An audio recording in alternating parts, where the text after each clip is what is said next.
Hey, new law students, are you feeling completely overwhelmed with the amount of learning content that's being thrown at you on a weekly basis? Well, if you are, I wouldn't be surprised. I remember when I first started my legal studies, I definitely felt like I was drowning because I wasn't very organized when it came to developing my notes or organizing my notes. And so when it came to assessment and exam time, I kind of struggled.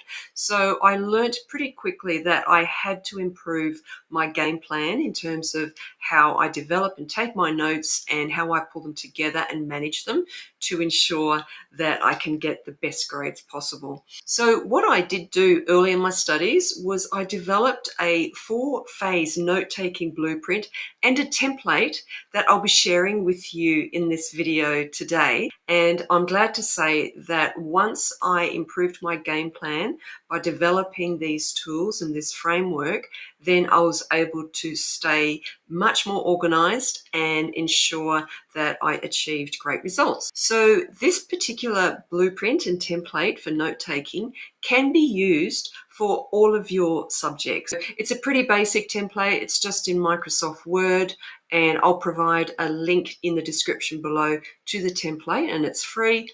This is all actually part of a very short course that I created and developed, which is also free, available on my website, rowena-maxwell.com. But what I'll be sharing here today is a really short version of that 1-hour course. So this hopefully will provide you with the template, the high-level framework on how to complete your notes across a whole semester. And then if you are interested in further details and further learning content, then you can go to my free course on rowena-maxwell.com. So now let's get into it. Okay, let's jump in now and have a look at the 4-phase blueprint for developing your own study notes. So let's use an example. Let's say you've just picked up contract law this semester and you're wondering how you're going to organise and pull together all your notes for contract law. What I want you to do is to think about it as a whole semester. So think of, you've got the beginning of the semester going through all of your weeks to mid and then to the end of the semester. And what this blueprint does, it actually thinks across the whole semester. So we start with phase 1, where in this blueprint, I'll be sharing with you in a moment some of the preparatory tasks that you can undertake in terms of downloading the template, just setting it up, getting ready for when you start receiving your lectures and your lecture material and your reading notes and so on. So phase 1, we will have a look at in a minute, but essentially that's just about doing whatever you can to be prepared right at the beginning of your semester. And that also includes in phase 1, looking at the study guide that hopefully you would have already just received, given that it's the beginning of the semester, or your syllabus, whatever it might be called, or your curriculum. It's essentially the document that your lecturer or your university provides you for contract law. This is what we'll be learning. Here's our learning outcomes. Here's the syllabus. Here's the schedule. Here's how many assessments you've got, etc. So that's what I mean when I use the term study guide. And then in phase 2, that's where I'll just take you through some quick checklist tasks in terms of, okay, now you need to start adding content from your lectures. So that's in phase 2. And then phase 3 is all about looking at other research material and other, so primary and secondary sources, and adding further information and learning into your notes in phase 3.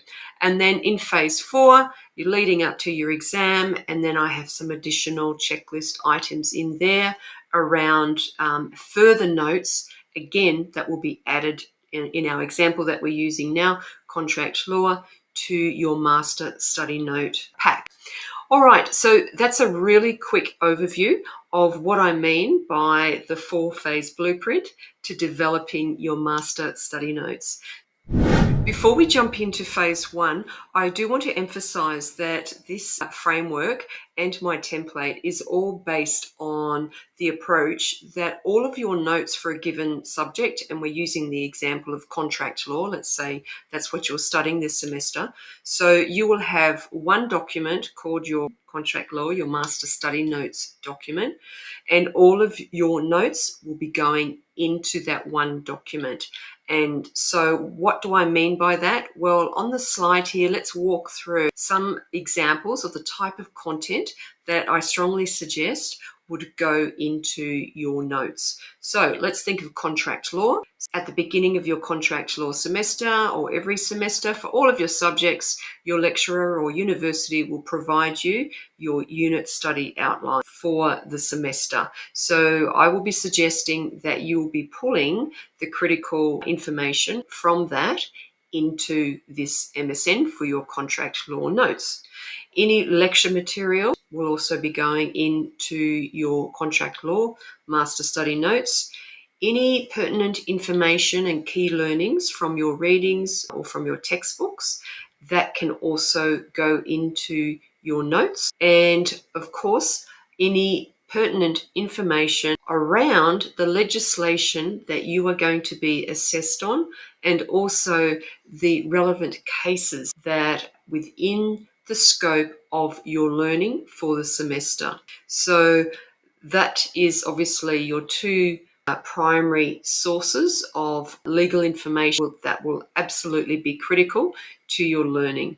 And we need to be very clear around what is the scope of the legislation that's included in your learning, all right? Because we don't want to be wasting time learning skills and knowledge that are just simply not in scope for your assessments or your exams. What else do we have? So tutorials. So I think most universities, they normally run tutorials, and that will be an absolutely critical source of information that I strongly suggest you put into your master study notes. So when we have a look at the template in a moment, you'll also see I've got a spot in the template for tutorial information. And then, of course, any other learning that you capture from your secondary sources, so learning journals, legal dictionaries, etc., other textbooks. Then, of course, there may be some other learning content that you want to add into your master study notes. I've got spots in the master study note template to formulate and start developing your outlines for your exams. I often use the word scaffold. Other people might call them something different. But essentially what you're doing is based on what you've learnt throughout the whole semester. By then, you should be able to identify some example questions that you possibly will get in your exam, and then you start drafting as best as you can actual answers to the scenario or scenarios. By having one document, it just means that you're not going to have dozens and dozens of different documents everywhere and you can't find anything. It does mean that your contents page or your contents table may end up quite long, and I think that's okay. I think in a couple of my subjects, my contents table went for 3 pages, but that's because I wanted to be able to have quick access to every single module, every single topic, and also the key cases that I wanted quick access to and key legislation. For some of you, you might be used to having your notes in a whole bunch of different documents in different locations. Hey, if that works for you, fantastic. I tried that approach early on in my legal studies, and I just found it too hard, and I ended up not being able to really track down and find information and content really quickly. One of the quick tips that many law students learn very quickly and very early on is just simple things like Control F when you're searching on certain keywords, or it might be the name of a case and so on. So that's one of the huge benefits of having all of your learning for a given subject in one document. It means it does help you find information really quickly rather than having to open up 20 different documents. So there's a few tips there for you, and that's kind of some of the rationale as to how I built this framework, and it is based on the premise that you would have one document, and that is definitely my foundation to being prepared and helping me through any assessments and preparation for my exam. So now we can jump into phase 1. Okay, so let's now have a look at the checklist that I have for phase one, where we are preparing your MSN at the beginning of your semester, hopefully prior to your lectures, or as early as possible at the beginning of the semester. All right, so you're going to be downloading the MSN template, and I will open that up in a moment. And what you'll be doing is just simply saving it to your own personal folder and making any relevant updates. So you'll just be updating the cover page with the name of your subject. And in our example today, we're talking about contract law, and you might want to put the dates, etc., and updating the header and footer and so on. And then in step two, you'll be pulling out your unit study guide. And then what I'm suggesting that you do is you pull out any of the relevant, important information from that and put that into the spot that I've provided in the template.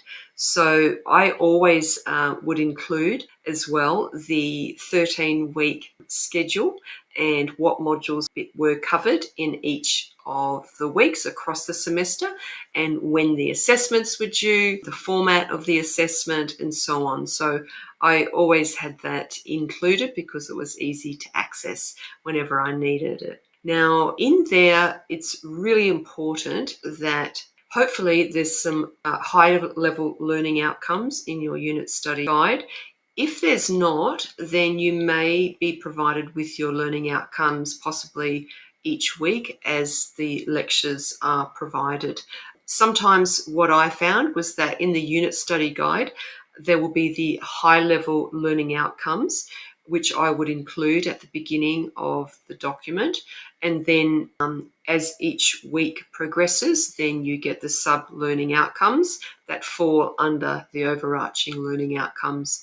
And then I would also add those in as well. Now, then moving on to step three, I suggest you then just update your contents page.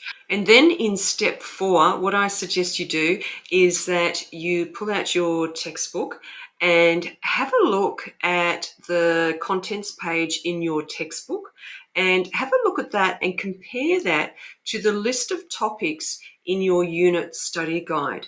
And what you might find is that hopefully you'll start to see some alignment between the modules or the topics covered in your unit study outline, and you'll see that map across, hopefully, to some of your chapters in your textbook. And I suggest in my course that you do spend a bit of time, even before lectures start if you can, or as early as possible, that you start to become familiar with the contents page of your textbook. And straight away, you may be able to see that there might be some whole parts or sections in your textbook that your curriculum is just not covering. But as you're progressing through the early weeks of your semester, you may find that there will be parts of your textbook that there's just simply not enough time to go across every single chapter in your textbook. And sometimes that's great because that might help alleviate some of the nerves. When you get your textbooks, sometimes they're quite voluminous and quite daunting. So it's nice to be able to start narrowing down what topics you will be covering, and hopefully there may be some topics that you are out of scope. Anyway, let's now have a look at the template. I'll just do a very quick walkthrough of the note-taking template. You can see here it's in Microsoft Word. I do have more detailed demonstrations and tips and tricks on how to use the template in my course on my website, rowenamaxwell.com, which is also free. On the first page here, you can see that you would just come in here and update the front page with the name of your subject, and you might want to put the semester and the date, etc.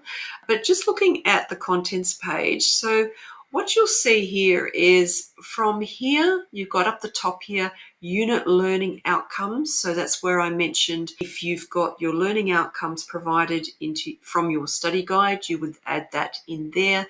And if there's a study schedule across the semester, your curriculum across the 12 or so weeks, any assessment information. I'll also show you, I do have an exam prep table as well, and also a template there for exam scaffolds or outlines, and then also placeholders here if you like doing process maps or mind maps. But then what the template provides is a framework for each topic. I'm just using the language topic at the moment. So if you've got 12 weeks, you might have 12 topics. In some universities, they might be called modules, etc.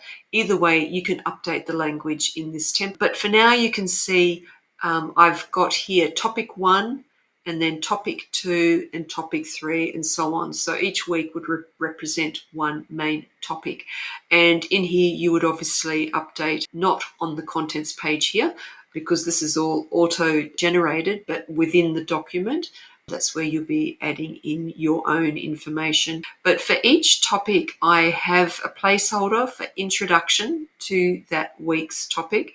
Then if there's any legislation, then placeholders for subtopics that your lecturer might provide, and also placeholders here for any case summaries.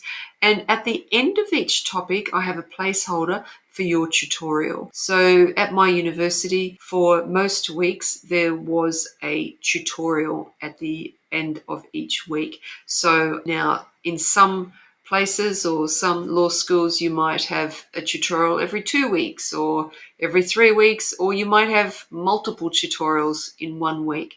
But anyway, there's just some template information there that you can customize for your needs. So I'll just scroll down and let's just have a look. So here's where the high-level learning outcomes you can add from your unit study guide. Scrolling down, this is where you put your semester study schedule and assessment due dates. And in here is the exam prep table. So this also could be used as an outline for an open book exam as well, because here you're providing, I suppose, a high-level view of every week across the semester, the core topics, and then the key concepts for each week, and then the relevant legislation, cases, and readings.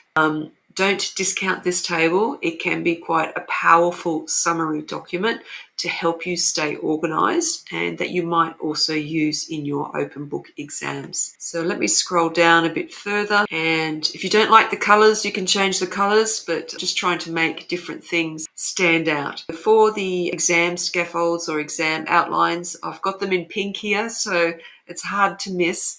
And so they're just placeholders for any summary answers that you may want to prepare leading up to your exams. Here's the spots for any high-level process maps, and I've just got an example there of what I had in one of my master study notes, and there's another example there. And then mind maps. As I said, you might develop mind maps in PowerPoint or some other tool or application, and then you can take an image of it and then save that in here as well. And then we come down to the template area where we've got the first topic. So week 1 or topic 1, you would just come in here and simply add in and update your heading. And again, if something's not relevant, you can either delete it or update it with some other language that's more relevant to you. But hopefully each week your lecturer provides you with introduction information. Hopefully they provide you with learning outcomes specifically for that topic, and they may also provide you subtopics for that week. And hopefully they might also provide you what are the key concepts or maybe the key questions of law that the week you will be looking at, or causes of action. Yeah, so key things that you need to really keep in the forefront of your mind and your studies during the semester. Let me scroll down a bit further. Mandatory readings, your optional readings, and then in here at the beginning of when you get your lecture material or lecture slides, hopefully they have been very explicit around which statutes, which legislation is relevant for this topic. And hopefully they also provide you which particular sections are relevant, and essentially any information that you are provided around what is relevant, what is in scope for this topic, you need to add in here. And down the bottom of this table here, then you really do need to add in your relevant cases that your lecturer has advised is in scope for this topic. All right, so put the case name here on the left, and then as you go through and you learn about the case, you will need to just have a prompt over here. All right, well, why would I need to use this case? What is the key concept, or what is the legal issue that this case is relevant for, or maybe holds the precedent for? So you can just put a summary sentence here to help prompt your mind around why that case is important. All right, so I have this template here at the beginning of each topic. So that's topic 1. And I'll just show you, for example, then going down to topic 2, and you can see I've literally just copied and pasted it. But let's just go back and see what else I have in a week's template. And as I said, here's the spot to put any legislation. So in some cases, I've actually copied the actual legislation into the table here. In other situations, I haven't been able to do that because the volume of legislation was just too vast to just simply copy and paste and put in here.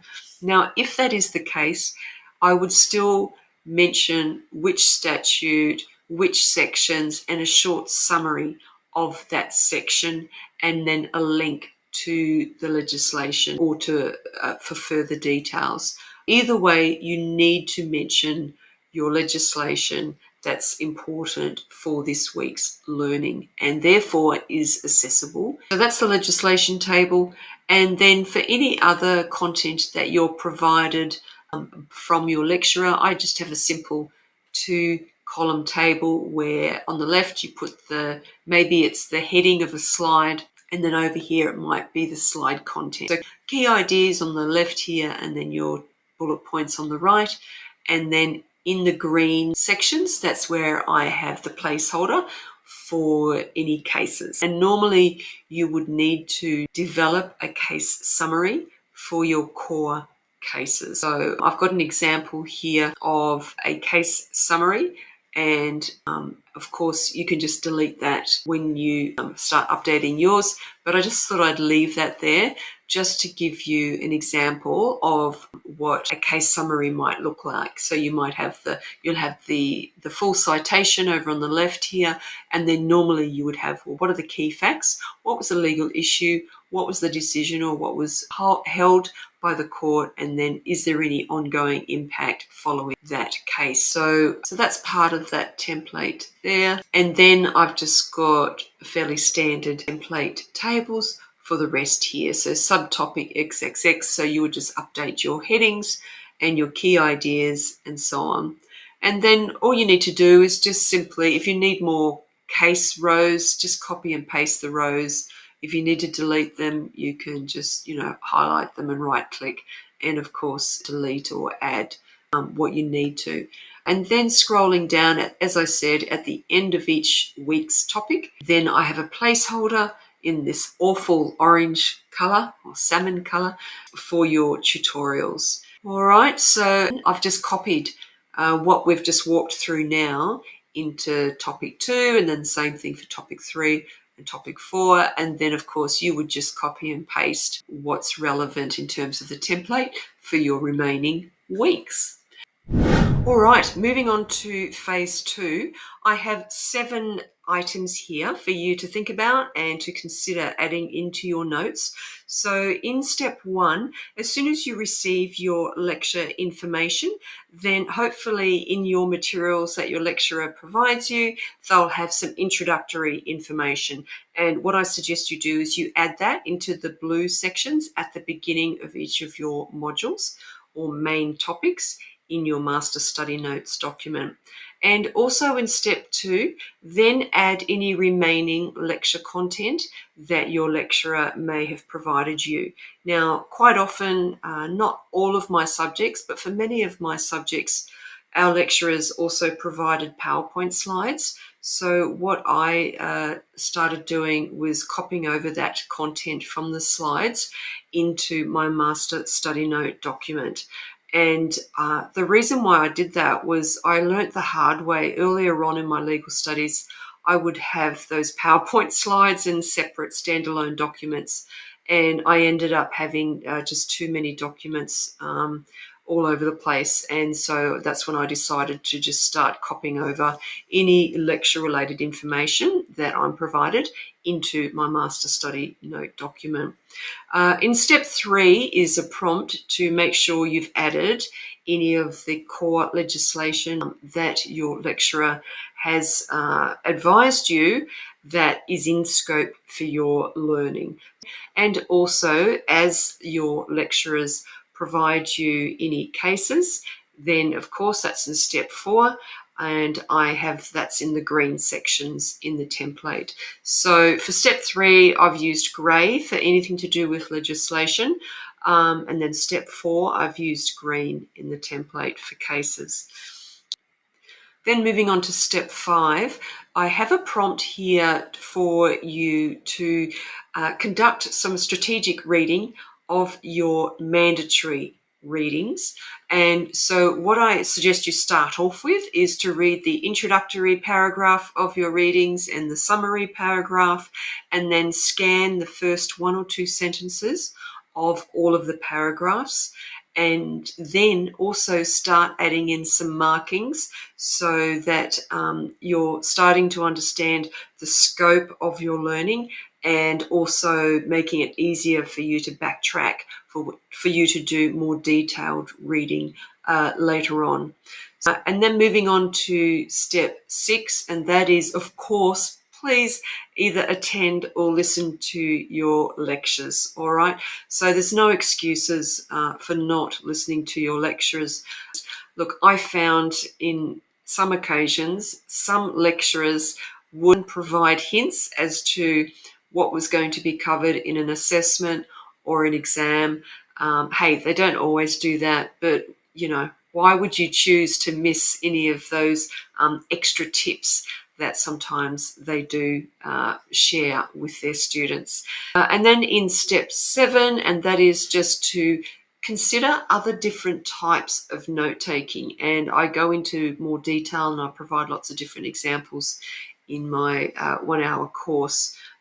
We all have different preferred styles for taking in information and how we process that information, and then how we remember that information. So it's always good to start exploring what works for you. And sometimes I would create process maps, either in PowerPoint or Visio or what have you, and then I would take images of those process maps or mind maps, etc., and then I would paste them into my Word document, into my master study note document. And I think I did that for most of my subjects because I'm quite visual, so I tended to thrive on process maps and decision trees and things like that. All right, so that's it for phase 2. Let's move on to phase 3, which is all about adding further research notes to your MSN document during the semester. I have 5 simple steps here for you to think about in this phase. So in step 1 is more important, I suppose, if you're a brand new law student, and I have some prompts there for you to go through just to make sure, for example, that you're aware of what the difference is between primary and secondary sources, that you're aware of how to access your legal library. Your law school should have provided subscription services to some very important legal research databases, for example, Westlaw or maybe LexisNexis, possibly some other legal research databases. So work through some of those bullet points there in step 1 if you're a brand new law student. And then in step 2, I make a reference to making sure that you are conducting legal research in a logical way. Now, I do have a separate video that I've recently uploaded to my YouTube channel that actually provides you with a high-level, simple process on how to conduct legal research. So if you're feeling a bit confused around, well, do I go to cases or legislation or secondary sources, or where do I start? How do I get to applying something like the IRAC model, which is the legal analysis problem-solving tool. So yeah, I've given a nice, simple and short video that you might want to have a look at if you're a bit confused around, well, how should I be conducting legal research? And then in step 3 is a prompt for you to then develop a research plan. So in my course, I have also provided some examples on that as well, if you're curious as to what I mean by a research plan. In some universities these days, sometimes they not only want you to hand in your assessment paper, but sometimes they also want you to hand in a research plan. So they want to see that you know how to conduct a logical process to your legal research. So I thought that's quite interesting that some universities, I think, have included that as part of the assignment or assessment that you have to hand in. And in step 4 is now, again, just throughout your semester, you need to keep adding any missing study notes into your document. And then in step 5, you will then definitely need to include your tutorial information in your master study notes document, because quite often what's covered in your tutorials is often covered in your exams. So it's absolutely critical that you attend your tutorials or listen to the tutorials or get access to the tutorial information. Hopefully you would have been engaged mentally and completed your tutorial exercises. And by completing your tutorial exercises, quite often that will also provide you your exam outline or exam prototype or a sample answer to a given scenario. So yeah, please don't try to be smart and think that you're saving time by ignoring tutorials. That is definitely a no-go. All right, so that's it for phase 3. And finally, we come to phase 4, which is all about completing previous exams and then finalising your master study notes document leading up to your exam. So in step 1, this is really just a prompt for you to check with your law school and see if they actually provide access to previous law exams for previous students. So I know at the university that I went to, for most of my subjects, they did have a library that they made available to law students to access previous law exams. So this is an absolutely critical learning exercise that I highly recommend you do in preparation leading up to your own final exam. And then in step 2, in your master study notes document, based on what you've learnt in the tutorials, what you've learnt throughout the whole semester, through all of your study, you should be in a position to be able to then create your own exam scaffolds, or a lot of the Americans call outlines, for their exams. And that's what I'm suggesting here, is that if you need to create any summary document that will help you prepare for your exam, or maybe it's an open book exam that you're allowed to take some notes in with you, then this is a very important step in preparation for your exam. And then moving on to step 3 is to then finalise your master study notes document. You obviously will need to update your contents page. And what I suggest as well is always make sure every time you update your contents page to make sure that it reflects a really good, what I call a knowledge hierarchy of all of the learning throughout your semester. So as you're updating your contents page on a regular basis, your knowledge hierarchy should be reflecting the learning syllabus or the study guide that you received at the beginning of the semester. And it should also reflect what has been covered during the semester. All right, so that's something that I found quite helpful, because it's going to be a very powerful knowledge hierarchy, and it will continue to help you make those visual connections and continually to remind you of how all of the learning that you've covered then comes together as a whole. All right. So step 3 is something that you'll be doing on a regular basis. And then step 4 is then to go through and just check that you've listened to all the lectures, that you've got all of the tutorial information that you need to include, that you've got the information from your readings, and so on. So I normally have a separate template, which I also provide in my course, that I go through and I just tick it off to make sure that I've covered all of the core learning items during the semester. All right, so that's a really quick walkthrough of my 4-phase blueprint to note-taking at law school, and also a really quick walkthrough of the note-taking template in Microsoft Word. I really hope that you've picked up a few tips and that this will help you refine and further build your note-taking ability, and also help prepare you for your exams. I'll see you next time.